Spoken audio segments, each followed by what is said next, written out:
Hello and welcome to Cloud Built Right. Imagine your website is growing and you have set up multiple servers to handle the increasing traffic. But how do you ensure that each server gets the right amount of traffic and no single server is overwhelmed? That's where load balancing comes in. In this video, we'll explore AWS Elastic Load Balancer and the types of load balancers AWS offers. But before we proceed, please subscribe to my channel for more such tutorials. First, let's define load balancing. Simply put, load balancing is a way to distribute incoming traffic across multiple servers to ensure no single server is overwhelmed. This improves availability, fault tolerance, and scalability. So, in AWS, there's something called Elastic Load Balancer or ELB for short. What it does is really important.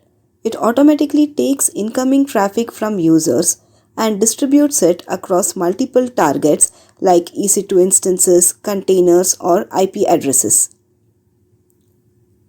Imagine you're running a website and a lot of people are trying to visit at the same time. Instead of sending all the traffic to just one server, the ELB spreads it out, making sure no single server gets overwhelmed. Also, if one server becomes unhealthy, then ELB automatically reroutes the request to another healthy server, thereby keeping your app running smoothly even when there's a lot of traffic. It's basically like having a traffic manager that ensures everything works efficiently and stays reliable no matter what.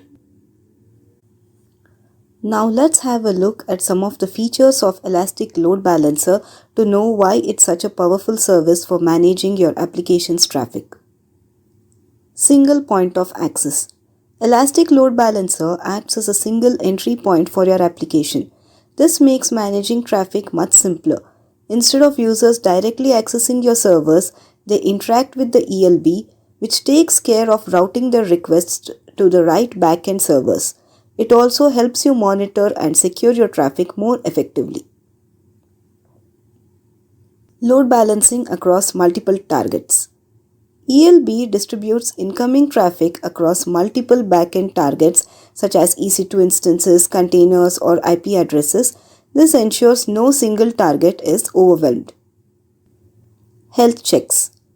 ELB continuously monitors the health of your targets. If a target becomes unhealthy, it will automatically reroute the request to other healthy targets. Autoscaling. It works seamlessly with the AWS Autoscaling group, thereby adjusting the number of targets to meet the traffic demands. This ensures your application can handle sudden traffic spikes effortlessly. Cross-zone load balancing. This feature ensures traffic is evenly distributed across multiple availability zones, thereby improving redundancy and utilization. It's especially helpful in multi-AZ architectures. SSL or TLS termination.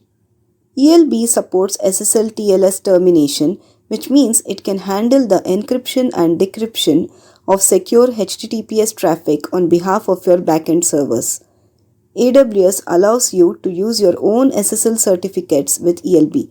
You can upload certificates through the AWS Certificate Manager or manually upload your own certificates directly to the load balancer. Session stickiness. ELB supports session stickiness, also known as sticky sessions. This feature binds a user's session to a specific target. Once a target processes the initial request, subsequent requests from the same client are routed to the same target as long as the stickiness duration is active. Sticky sessions are particularly useful for applications that maintain user-specific data like user sessions, ensuring a consistent experience. Integration with AWS services. ELB integrates with services like Autoscaling Group, CloudWatch, AWS Certificate Manager, Route 53, among many others. Now let's have a look at some of the types of load balancers that AWS offers. The first one is Application Load Balancer or ALB. The application load balancer operates at the application layer, that is the layer 7. It's designed for HTTP and HTTPS traffic, supporting advanced routing based on URL paths, host names, or even request headers. The next one is Network Load Balancer or NLB. The Network Load Balancer operates at the network layer, that is the layer 4, and is optimized for ultra-low latency. It can handle millions of requests per second and supports protocols like TCP and UDP. Next one is Gateway Load Balancer or GWLB. The Gateway Load Balancer operates at the network layer, that is the layer 3, and is specifically designed for managing and scaling third-party virtual appliances like firewalls, intrusion detection prevention systems, and deep packet inspection systems. They provide a single entry and exit point for all traffic, distributing it across your appliances and scaling them up or down based on demand. Use a gateway load balancer when deploying a fleet of virtual firewalls or other security appliances to inspect and filter traffic before it reaches your application. Now let's set up an application load balancer in the AWS Management Console. We'll create the load balancer, configure it, and attach EC2 instances as targets. First, log into your AWS Management Console and then navigate to the EC2 dashboard. Before we set up the load balancer, we need some backend servers. So let's launch two EC2 instances. Click Launch Instances and enter the number of instances as 2.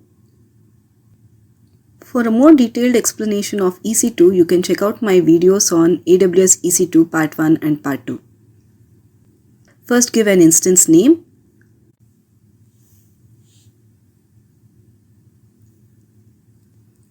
Then choose Amazon Linux 2023 AMI, which is free tier eligible. The instance type will be T2 Micro. A key pair will proceed without a key pair. Leave the VPC and subnet settings as they are and make sure auto assign public IP is enabled. We'll create a new security group allowing HTTP traffic on port 80 from anywhere.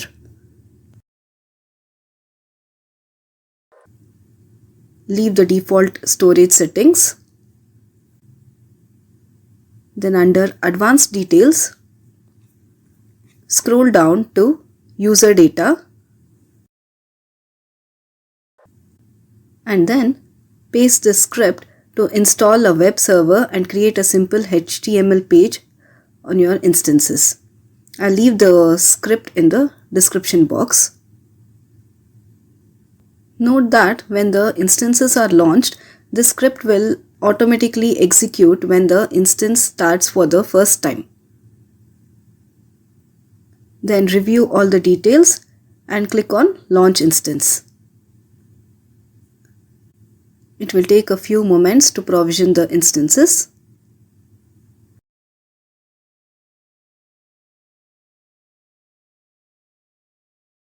Then let's edit the name of one of the instances as instance 2.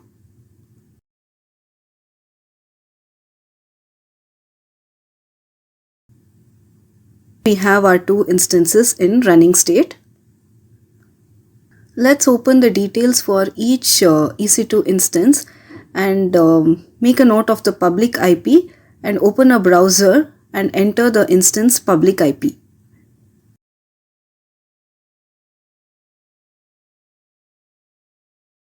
If your user data script has executed correctly, it would have installed a web server and also created a HTML page.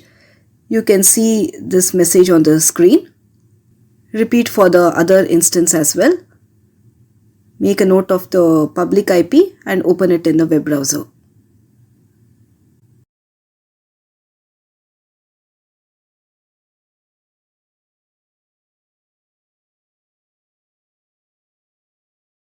So Now both the instances are running correctly. Let's set up an application load balancer and configure these two instances as targets to the load balancer. So now the user will connect to the load balancer as a point of entry, and in turn the load balancer will route the traffic to these two instances in the backend. Now from the EC2 dashboard, scroll down and find the load balancers under the load balancing section. Click on Create Load Balancer. AWS will ask you to choose the type of load balancer. Let us select Application Load Balancer for this demo, which is ideal for HTTP and HTTPS traffic. Select ALB and click Create. Enter a name for your load balancer.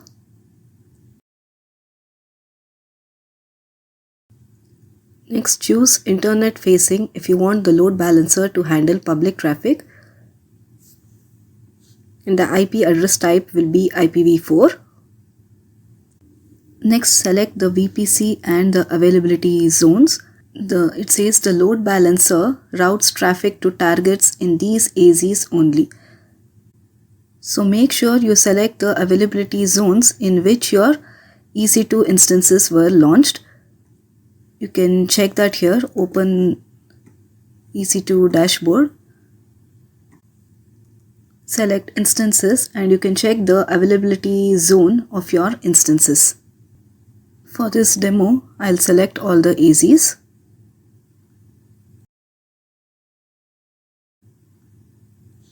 Next, for security group, let's create a new security group.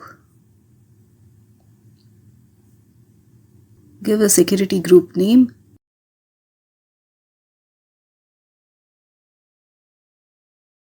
Description.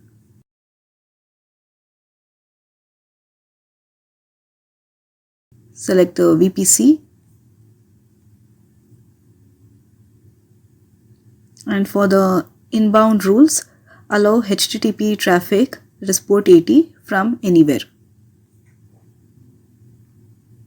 Outbound rules will be as it is. Then create security group. And then refresh this and select the security group here.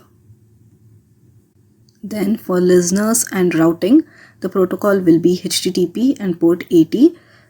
Then we have to create a target group. The target group will include our two EC2 instances which we launched earlier.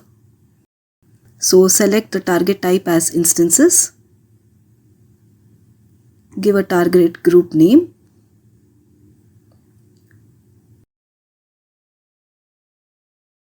Protocol will be HTTP and port 80. IP address type will be IPv4. Leave the VPC and just leave the health check as it is. Click next. Next, to register the targets, select the EC2 instances that we launched earlier. Include as pending below and then create target group. Again, refresh this and select the target group we just created.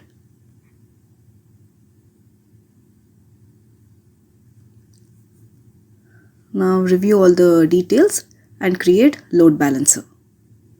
Your application load balancer is now being created. It might take a couple of minutes to provision.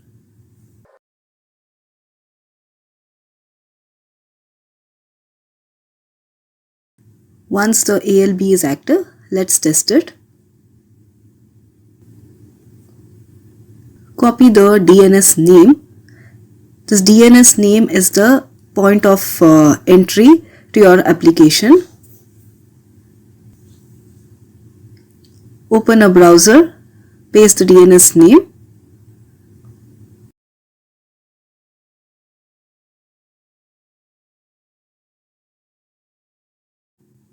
If everything is set up correctly, you should see the response from one of your instances. To make sure your load balancer is working correctly, refresh the page multiple times. you'll notice that the requests are being distributed across the two EC2 instances. To summarize, we launched two EC2 instances and executed a user data script to install a web server and set up a simple HTML page.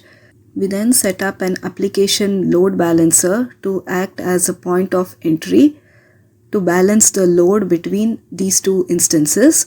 So any user who wishes to connect to our server will directly connect to the load balancer, and the load balancer will in turn route traffic to these two instances. In the next part of this video, I'll cover hands-on for health checks, session stickiness, and path-based routing. So if you have any questions or want to see more demos, please drop a comment below and don't forget to subscribe for more AWS tutorials. Thank you for watching.